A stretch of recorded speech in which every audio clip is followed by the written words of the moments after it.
Welcome to TechShider. Dog or canines, the man's best friend, will help on pandemic. COVID sniffing dogs help researchers to detect COVID-19 virus and its variations. Analysts observe 4 canines can recognize biomarkers related with the infection with 97.5% exactness.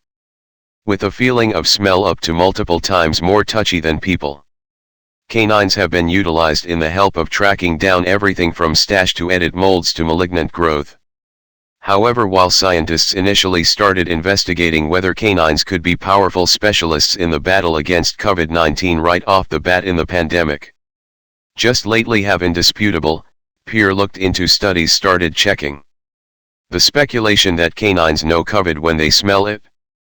In late 2021, researchers at Florida International University distributed a twofold visually impaired investigation of canine COVID recognition, where the 4 partaking puppies exhibited a 97.5% precision rate in distinguishing biomarkers related with COVID-19.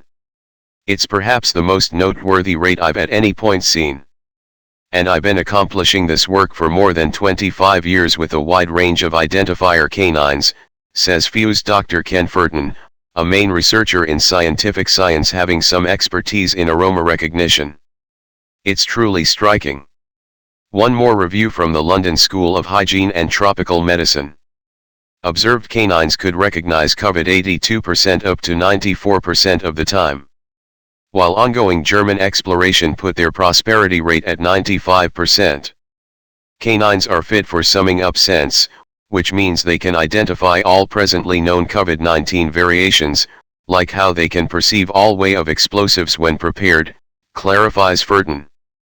However, Omicron has impacted inquiry conventions utilized by the Ohio-based Biodetection Canine, an organization that prepared canines to distinguish crop infections before the pandemic, and that started giving COVID recognition administrations in October 2020 to customers including NASCAR and the musical crews Metallica and Tool.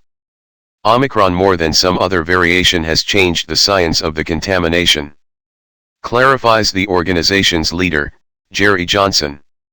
Preceding Omicron, Johnson's group of 14 canines were prepared to move toward a line of individuals and sniff their hands or feet where people have many perspiration organs, prior to sitting before those they considered contaminated. Since Omicron is communicated less through the lungs, which move the infection all through the body and into our perspiration, and more through the bronchial cylinder, individuals should now offer the canines their well-used cover for a sniff. Johnson's canines can screen somewhere in the range of 200 and 300 individuals 60 minutes, and require breaks at regular intervals to keep up with their excitement for the gig. At the point when they work with performers, the canines are not screening crowd individuals at live shows. Rather, they hang out behind the stage, zeroing in on a lot more modest gathering of ability, engineers, and escort. This isn't an instrument that you will use to get 70,000 fans into the Rose Bowl, says Johnson. In any case, we can be extremely viable assuming you're attempting to keep a defensive air pocket. That viability includes some significant pitfalls, the everyday rate for one of Biodetection Canine's groups, containing 1 canine and its coach. In view of his involvement in locator canines, Johnson has a hypothesis that canine are especially adroit at finding infections in light of an organic inclination towards distinguishing and keeping away from sickness among their positions.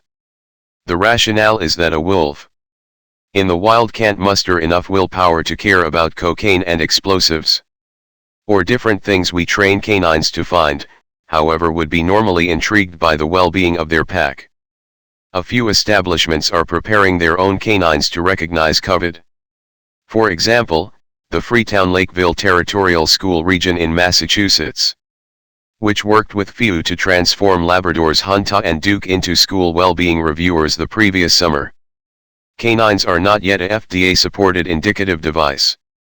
So assuming they banner somebody as tainted, that individual actually should take a COVID-19 test to affirm it. Nonetheless, some examination demonstrates that canines might be more touchy to the infection than PCR tests, recognizing tainted people even before they have amassed adequate viral burden to enroll on a test. Thanks for watching my friends, and don't forget to like, share and subscribe. God bless.